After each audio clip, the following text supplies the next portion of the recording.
अस्सलाम वालेकुम दोस्तों, फ़िज़ा फूड सीक्रेट्स में आपको खुशामदीद है। आज मैं आप लोगों के लिए बहुत ही मज़ेदार और यूनिक सी रेसिपी लेकर आई हूँ जो हर घर में बहुत शौक़ से खाई जाती है। आज हम पुलाव बना रहे हैं, मटर और आलू वाला पुलाव, जो बहुत ही मज़ेदार और मेरा बहुत फेमस है, मेरे हाथ का बना हुआ। आज मैं अपनी बेटी की फरमाइश पर ये पुलाव बना रही हूँ, तो ये काफ़ी अरसे बाद मैं बना रही हूँ। उसको था कि मम्मा ये मुझे बना कर दें। तो अगर आपको ये मेरी रेसिपी पसंद है तो मेरे चैनल को सब्सक्राइब करें, लाइक करें, कमेंट करें और अपने दोस्तों रिश्तेदारों में ज़रूर शेयर किया करें। और बेल आइकॉन प्रेस करना ना भूलें ताकि मेरी हर आने वाली नई वीडियो आप लोगों के पास पहले पहुँचे। तो आपके सामने है कि ये प्यारी सी मैंने पतीली चढ़ाई है, उसके नीचे फ्लेम ऑन की, फिर मैंने उसमें डाला ऑयल डाल के उसको थोड़ा सा गर्म किया। फिर इसमें 2 बड़े प्याज कटे हुए डाले, फिर उसमें अदरक लहसुन का पेस्ट डाला, हरी मिर्च डाली और अब जो है इसमें मैं टमाटर डाल रही हूँ। इन सब मसालों को अच्छे से हल्का सा फ्राई किया है मैंने। प्याज को ज़्यादा ब्राउन नहीं किए क्योंकि मैं वाइट चावल काली मिर्च वाले बना रही हूँ और इसलिए उनको ज़्यादा ब्राउन नहीं किया ताकि उससे फिर जो है वो हमारे चावलों का कलर चेंज ना हो जाए, क्योंकि अगर प्याज ब्राउन हो तो हमारे चावल का कलर भी ब्राउन हो जाता है। तो इसलिए मैं वाइट ये पुलाव बना रही हूँ और ये मोहम्मद हैदर भी खाएगा और सारे जो है घर में। तो हम लोग ज़्यादा स्पाइसेस पसंद नहीं करते, तो इसलिए कभी कभार ये वाले पुलाव खाने का दिल करता है तो मैं बना लेती हूँ। तो उसके बाद मैंने इसमें नमक डाला, नमक हस्बे ज़रूरत, क्योंकि 1 किलो चावल हैं और आधा किलो आलू हैं, साथ में मटर हैं।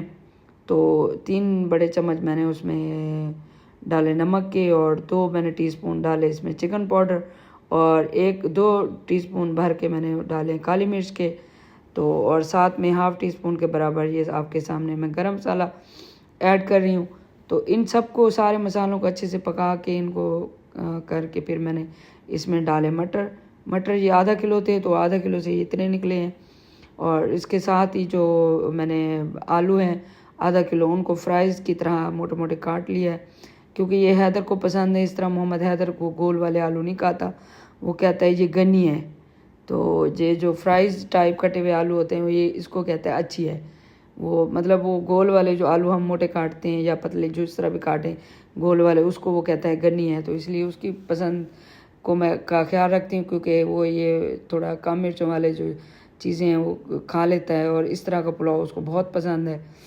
तो अब मैंने ये 1 किलो चावल हैं तो मैंने ये बर्तन उसके नापा था, 1 बर्तन था पूरा भरा हुआ और थोड़ा सा और था, तो मतलब 1.25 डोंगा था ये, जो मैंने पानी के 2 डोंगे डाले हैं। तो मैंने पानी थोड़ा कम डाला है ताकि जो है वो हमारे चावल जो है वो खिले खिले बने और अच्छे बने। तो मैंने साथ में इसमें साबुत गरम मसाला में ज़ीरा, काली मिर्च और दालचीनी डाली है और बाकी कुछ नहीं डाला। ये तीनों चीज़ों डाल के मैंने इनको बॉयल करने के लिए छोड़ दिया। और चावल मैंने जब ये मैंने स्टार्ट किया था, चावल पकाना स्टार्ट किए थे तब भिगो रखे थे। तो तकरीबन 15 मिनट लगे हैं इनको भिगो के, फिर मैंने इसको धो के फिर भिगोए थे। तो अब जो हमारा पानी बॉयल हो गया है तो मैंने इसमें चावल डाल दिए और इसको ढक के तकरीबन मैं 6-7 मिनट इसको मैं पका लूँगी। फिर मैंने इसको देखा कि ये हमारे चावल कहाँ तक पहुँचे, तो अभी इसमें थोड़ा सा पानी है, तो अभी इसको थोड़ा सा मैं 1-2 मिनट के लिए और ढक के पका लूँगी, ढक्कन इसका बंद करके। तो आलू मैंने ज़्यादा इसलिए डाले हैं क्योंकि मोहम्मद हैदर और जो है मेरी बेटी जो है आलू उसको पसंद है इन चावलों में, इस तरह के वाइट चावलों में। पानी हमारा ड्राई हो चुका है, इसको मैं दम पे रख दूँगी। और ये जो है इसको 10 मिनट का मैंने दम दिया है और दम के बाद जब इसको खोलूँगी तो इसकी जो खुशबू, इसका जो टेस्ट है वो आप यकीन करें, ये इतने मज़े का पुलाव बनता है, इतने मज़े का बनता है, यम्मी सा। ये हमारे घर में बहुत ज़्यादा शौक़ से खाया जाता है। तो अगर आपको ये मेरी रेसिपी पसंद आई तो मेरे चैनल को सब्सक्राइब करें, मेरी वीडियो को लाइक करें, कमेंट करें और अपने दोस्तों रिश्तेदारों में ज़रूर शेयर किया करें। तो ये देखें चावल खिले खिले बने हैं क्योंकि मैंने पानी कम डाला था, चावल थोड़ा ज़्यादा थे, 1 किलो चावल थे तो मतलब मैंने 2 किलो पानी नहीं डाला, 1.25-2 किलो टाइप इस तरह का पानी डाला। तो आपको मेरी आज की ये सिंपल पुलाव की मटर और आलू पुलाव की रेसिपी कैसी लगी? अगर आपको पसंद आई हो तो मेरे सब्सक्राइब कर दें और अल्लाह हाफ़िज़।